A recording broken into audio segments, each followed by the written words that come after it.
कर्पूरगौरं करुणावतारं संसारसारं भुजगेन्द्रहारं सदा वसन्तं हृदयारविन्दे भवं भवानी सहितं नमामि। मैं गीता रानी, मेरे YouTube चैनल धार्मिक सोच में आपका स्वागत है। आइए आज हम श्रावण मास महात्म्य में प्रकीरण नामक नाना व्रत, रविवार व्रत आदि कथन नामक 5वें अध्याय के बारे में जानते हैं। श्रावण मास महात्म्य 5वां अध्याय। श्रावण मास में किए जाने वाले विभिन्न व्रत अनुष्ठान और रविवार व्रत वर्णन में सुकर्मा द्विज की कथा। ईश्वर बोले, हे संत कुमार, करोड़ पार्थिव लिंगों के महात्म्य तथा पुण्य का वर्णन नहीं किया जा सकता। जब मात्र एक लिंग का महात्म्य नहीं कहा जा सकता तो फिर करोड़ लिंगों के विषय में कहना ही क्या। मनुष्य को चाहिए कि करोड़ लिंग निर्माण असमर्थता में 1,00,000 लिंग बनाए या 1000 लिंग या 100 लिंग ही बनाए। यहाँ तक कि एक लिंग बनाने से भी मेरी निधि मिल जाती है। षडाक्षर मंत्र में 16 उपचारों के द्वारा भक्तिपूर्ण मन से भगवान शिव की पूजा करनी चाहिए। गृह यज्ञ के साथ उद्यापन करना चाहिए, उसके बाद होम करना चाहिए और ब्राह्मणों को भोजन कराना चाहिए। हे संत कुमार, इस अनुष्ठान को करने वाले को अकाल मृत्यु नहीं होगी। यह व्रत बांझपन को दूर करने वाला, सभी विपत्तियों का नाश करने वाला तथा सभी संपत्तियों की वृद्धि करने वाला है। मृत्यु के पश्चात वह मनुष्य कल्प पर्यंत मेरे समीप कैलाशवास करता है। जो मनुष्य श्रावण मास में पंचामृत से शिवजी का अभिषेक करता है वह सदा पंचामृत का पान करने वाला, गोधन से संपन्न, अत्यंत मधुर भाषण करने वाला तथा त्रिपुर के शत्रु भगवान शिव को प्रिय होता है। जो इस मास में अन्नदान व्रत करने वाले तथा विषयान ग्रहण करने वाला होता है वह व्रीहि आदि सभी प्रकार के धान्यों का अक्षय निधि स्वरूप हो जाता है।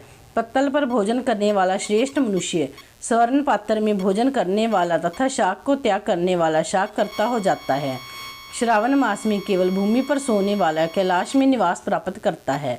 इस मास में एक भी दिन प्रातः स्नान करने से मनुष्य को 1 वर्ष स्नान करने का फल का भागी कहा गया है। इस मास में जितेंद्रिय होने से इंद्रिय बल प्राप्त होता है। इस मास में स्फटिक, पाषाण, मृत्तिका, मरकतमणि, पिष्टि, पीठी, धातु, चंदन, नवीनत आदि से निर्मित अथवा अन्य किसी भी शिवलिंग के साथ ही किसी स्वयं अभिभूत न हुए लिंग में श्रेष्ठ पूजा करने वाला मनुष्य सैकड़ों ब्रह्महत्या को भस्म कर डालता है। किसी तीर्थ क्षेत्र में सूर्य ग्रहण या चंद्र ग्रहण के अवसर पर 1,00,000 जप करने से जो सिद्धि होती है वह इस मास में 1 बार के जप से हो जाती है। अन्य समय में जो 1000 नमस्कार और प्रदक्षिणाएं की जाती हैं उनका जो फल होता है वह इस मास में 1 बार करने से ही प्राप्त हो जाता है। मुझको प्रिय इस श्रावण मास में वेद पारायण करने पर सभी वेद मंत्रों की पूर्ण रूप से सिद्धि हो जाती है। श्रद्धा युक्त होकर इस मास में 1000 बार पुरुष सूक्त का पाठ करना चाहिए अथवा कलयुग में उसका 4 गुना पाठ करना चाहिए अथवा वर्ण संख्या का 100 गुना पाठ करना चाहिए अथवा वह करने से असमर्थ हो तो आलस्यहीन होकर मात्र 100 पाठ करने चाहिए। ऐसा करने वाला मनुष्य ब्रह्महत्या आदि पापों से मुक्त हो जाता है, इसमें कोई संदेह नहीं।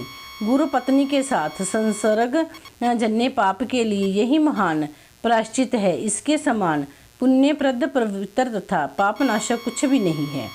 पूरे सूतक के जप के बिना इस मास में 1 भी दिन व्यतीत नहीं करना चाहिए। जो मनुष्य इस फल को आशीर्वाद अर्थवाद कहता है वह नरकगामी होता है। इस महीने में समिदा, चारु, तिल और धृत से गृह यज्ञ होम करना चाहिए। शिव के रूपों का भली भांति ध्यान आदि करके धूप, गंध, पुष्प, निवेद्य आदि से पूजन करना चाहिए और अपने सामर्थ्य के अनुसार कोटि होम, लक्ष होम अथवा 10 सहस्त्र होम करना चाहिए।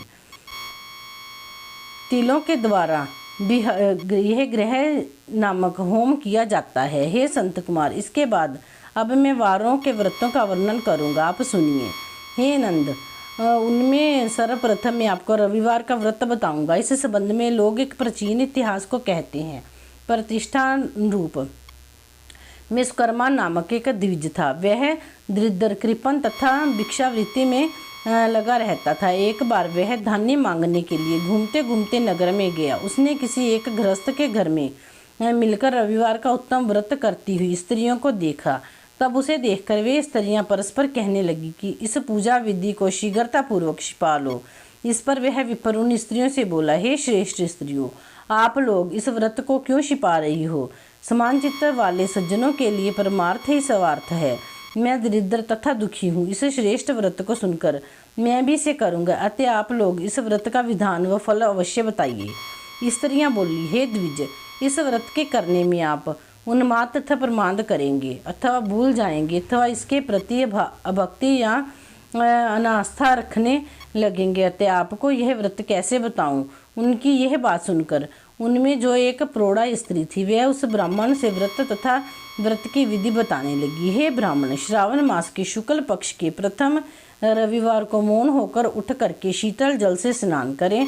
उसके बाद अपना नित्य कर्म संपन्न करके पान के एक शुभ दल पर रक्त चंदन से सूर्य के समान पूर्ण गोलाकार 12 परिधियों वाला सुंदर मंडल बनाए। उस मंडल में रक्त चंदन से संज्ञा सहित सूर्य का पूजन करें। उसके बाद घुटनों के बल भूमि पर झुककर 12 मंडलों पर अलग अलग रक्त चंदन तथा जपा कुसुम से निश्चय अर्धे श्रद्धा भक्ति पूर्वक सूर्य को विधिवत प्रदान करें और लाल अक्षत जपा कुसुम तथा अन्य उपचारों से पूजन करें।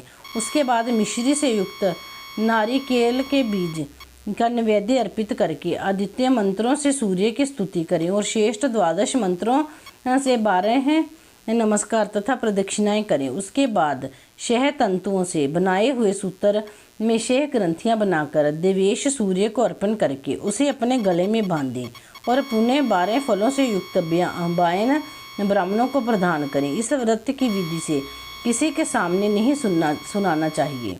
हे विप्र, इस विधि से व्रत के किए जाने पर धनहीन व्यक्ति धन प्राप्त करता है, पुत्रहीन व्यक्ति पुत्र प्राप्त करता है, कोढ़ी को कोढ़ से मुक्ति मिल जाती है, बंधन में पड़ा व्यक्ति बंधन से छूट जाता है, रोगी व्यक्ति रोग से मुक्त हो जाता है। हे विप्रेंद्र, अधिक कहने से क्या प्रयोजन? साधक जिस अभीष्ट की कामना करता है वे इस व्रत के प्रभाव से उसे मिल जाती है। इस प्रकार श्रावण के 4 रविवारों और कभी कभी 5 रविवारों में इस व्रत को करना चाहिए। इसके बाद व्रत की संपूर्णता के लिए उद्यापन करना चाहिए। हे विप्रेंद्र, आप भी इसी प्रकार करें, इससे आपकी सभी कामनाओं की सिद्धि हो जाएगी। इसके बाद पतिव्रताओं को नमस्कार करके वह ब्राह्मण अपने घर आ गया। उसने जैसा सुना था उसी विधि से संपूर्ण व्रत को किया और अपनी दोनों पुत्रियों को भी यह विधि सुनाई। इस व्रत के सुनने मात्र से शिवजी के दर्शन तथा उनके पूजन के प्रभाव से वे कन्याएं देवांगनाओं से सदृश हो गई। उसी समय में से उस ब्राह्मण के घर में लक्ष्मी ने प्रवेश किया और वह अनेक उपायों तथा निर्मितों से धनवान हो गया। किसी दिन उस नगर के राजा ने ब्राह्मण के घर से होकर राजमार्ग से जाते समय खिड़की में कड़ी उन दोनों सुंदर तथा अनुपमय कन्याओं को देख लिया। तीनों लोकों में कमल, चंद्रमा आदि जो सुंदर वस्तुएं हैं उन्हें वे दोनों कन्याएं अपने शरीर के अवयवों से तिरस्कृत कर रही हैं। उन्हें देखकर राजा मोहित हो गए और क्षण भर के लिए वहीं खड़े हो गए। ब्राह्मण को शीघ्र बुलाकर उन्होंने दोनों कन्याओं को मांग लिया। तब उस ब्राह्मण ने भी हर्षित होकर दोनों कन्याएं राजा को प्रदान कर दी। उस राजा को पति रूप में प्राप्त करके वे कन्याएं भी प्रसन्न हो गई। वे स्वयं इस व्रत को करने लगी और पुत्र पुत्र आदि से संपन्न हो गई। हे मुनि, महान ऐश्वर्य देने वाले इस व्रत को मैंने आपसे कह दिया है। विधि नंदन, जिस व्रत के श्रवण मात्र से मनुष्य सभी मनोरथों को प्राप्त कर लेता है, उसके अनुष्ठान करने के फल का वर्णन कैसे किया जाए, इस प्रकार श्री स्कंद पुराण के अंतर्गत ईश्वर संत कुमार संवाद में श्रावण मास महात्म्य में प्रकीर्णन, नाना व्रत, रविवार व्रत आदि कथन नामक 5वां अध्याय पूर्ण हुआ। बोलो श्री शंकर भगवान की जय।